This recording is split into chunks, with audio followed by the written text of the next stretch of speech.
Hey, it's Sexuality Empowerment Coach Heather Elizabeth, and this week we're doing a Q&A, and the question was, how do I know which safer sex practices I should be using? And I was actually talking to the person, so I got an opportunity to follow up and clarify that they were talking about barrier use during physical sex. So it's a two-part answer question. There's a short answer and a long answer. The short answer is I can't really tell you, because as humans we kind of take calculated risks every single day, right? When we're traveling, driving, flying, taking public transit, that's all that's risks. We could get in accidents. We could hurt ourselves running for the bus because the bus only comes every half hour and you gotta catch it. When we eat out at restaurants, we don't always know the health, the last health inspection they got. Did they pass it? Did they not pass it? Did they get a conditional pass? Um, Everything we do in life is risks and a series of calculated risks, right? And I think we should apply the exact same attitude to our sexuality. But what that means is it's individual. What's your tolerance for risk? What kind of risks are you actually taking? How do you know this kind of stuff?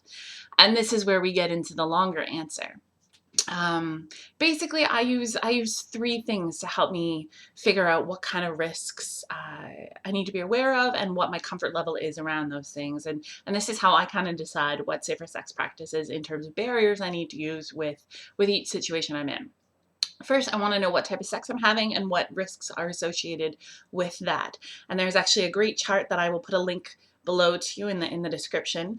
It was put up by Jisley a couple years ago when they were debating mandatory condom use in porn, and that was kind of an awesome time for sex ed because all sorts of porn stars were writing about the pros and cons of latex condoms as mandated in shooting porn.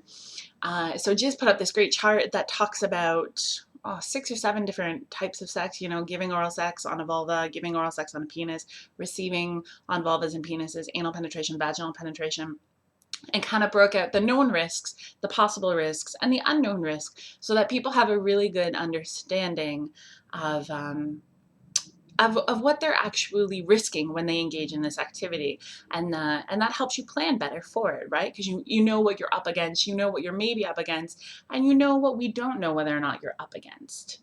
Number two, step number two for you is to figure out what your general risk tolerance level is.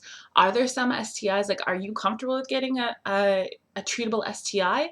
Because that's kind of not really that big a deal if you're on top of your sexual health, right? Let's say you get chlamydia, you go to the clinic, you test, you get the appropriate medication for it, and you kind of move forward with your life.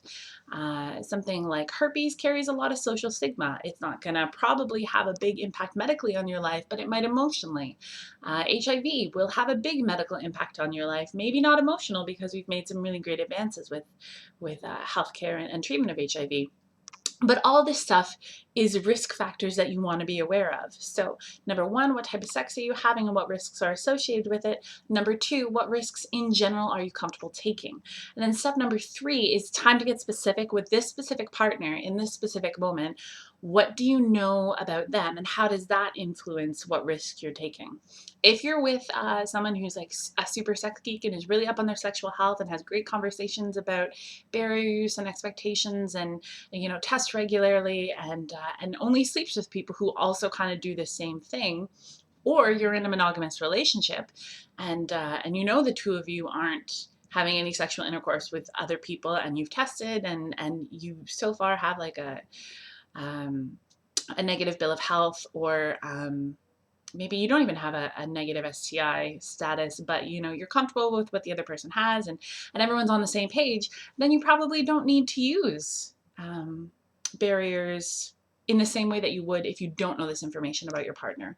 And then we also need to think about our partners. So just because the person we're sleeping with, we're on the same page with them, what about their partners, right?